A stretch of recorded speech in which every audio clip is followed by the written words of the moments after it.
It's almost September, which means we'll have a new Marvel Snap season upon us soon, bringing with it a whole slew of new Spotlight caches featuring new cards, and returning Series 4 and 5 cards are some of the most valuable and powerful in Marvel Snap. Today's video is going to run you through all of the upcoming Spotlight caches that have been data mined so far and give you my opinion on which ones I think are potentially the best and why. We'll talk about what it means based on which cards are missing from your collection. If you're looking for reviews of Marvel Snap September releases, we're not going to be going over that specifically in this video. However, I did cover that last week, and you can find that link in the video description down below. Today, let's jump on into the upcoming Spotlight caches and break down which ones I think are best if you're looking to get the most out of your Marvel Snap collection. Our next Spotlight cache is actually the last one of August that will be going live at the rollover later tonight. It contains Silver Samurai, Kitty Pryde, and Spider-Man 2099.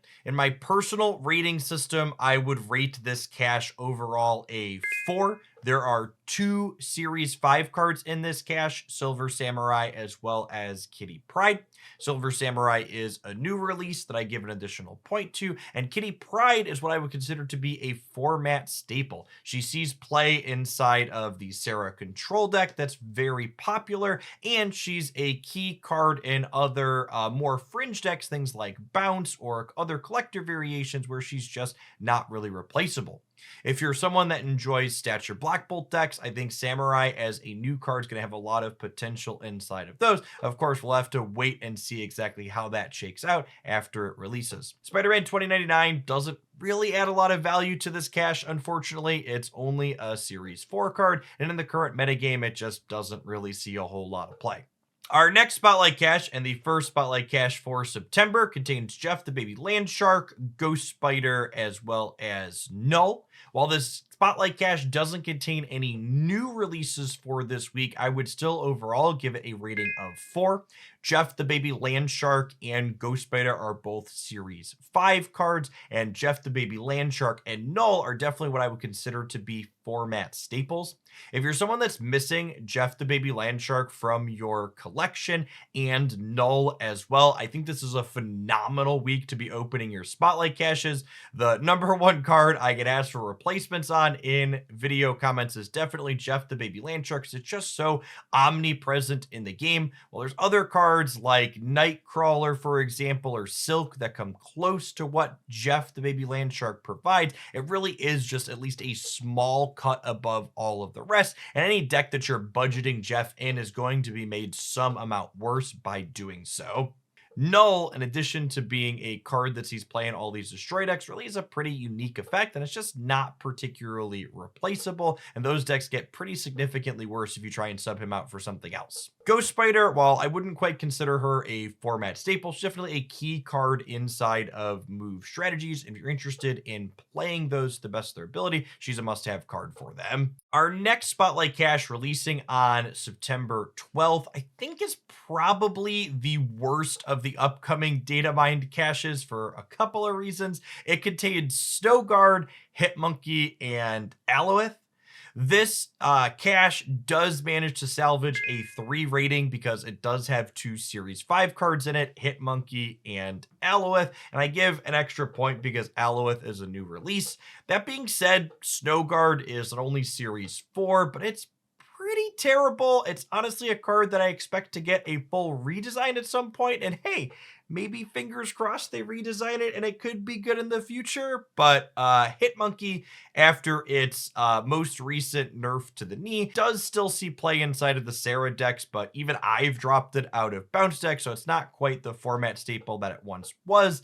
And if I were to make speculation, Aloth is probably the card I expect to be the least impactful in the metagame in September. That being said, that is speculation, and that could go either way. So as always, I give all new card releases an extra point in my rankings. In my opinion, our Spotlight cache coming on 9/19 is the best Spotlight cache upcoming here over the next few weeks. It contains Zabu, Renslayer, and Jean Grey.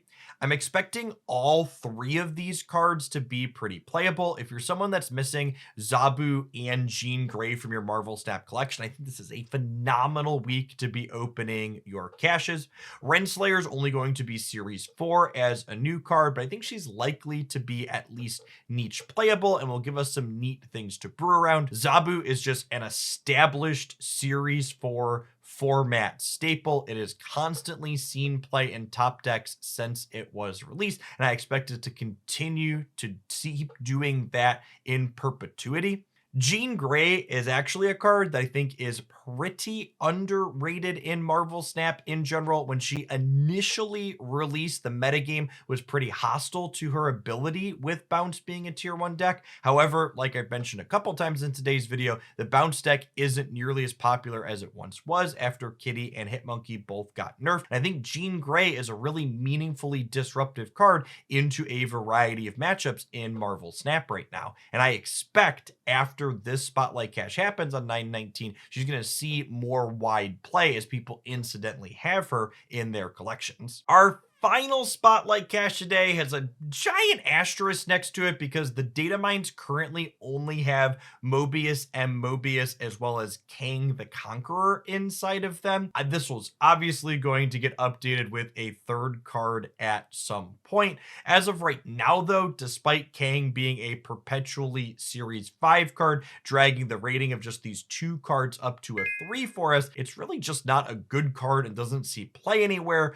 Mobius and Mobius is a card that I expect to be something of a format staple in Marvel Snap speculatively, but it's also releasing directly into Series 4, meaning unless the third card in this Spotlight Cache is an absolute banger, it's probably worthwhile to just spend 3,000 collector's tokens to pick up Mobius and not worry about picking up a very likely useless Kang the Collector. All in all, while there's definitely some subjectivity in the rankings of Spotlight Caches depending on what's missing from your collections, all other things equal, assuming you're missing all of the cards running in these Spotlight Caches, I would definitely rank the 9/19 Spotlight Cache with Zabu, Renslayer, and Jean Grey as the most desirable of the upcoming ones. Following closely behind that, I gotta give spot number 2 to Jeff the Baby Landshark, Ghost Spider, and Null coming on 9/5, based purely on the fact that Jeff is an absolute powerhouse of a 2-drop that unlocks so many decks and can be played literally anywhere. Our third place slot goes to Silver Samurai, Kitty Pryde, and Spider-Man 2099. Despite Spider-Man 2099 being a complete and total dud, Kitty Pryde is a phenomenal card if you don't have her inside your collections and one of my own personal favorites, and Silver Samurai feels like it has a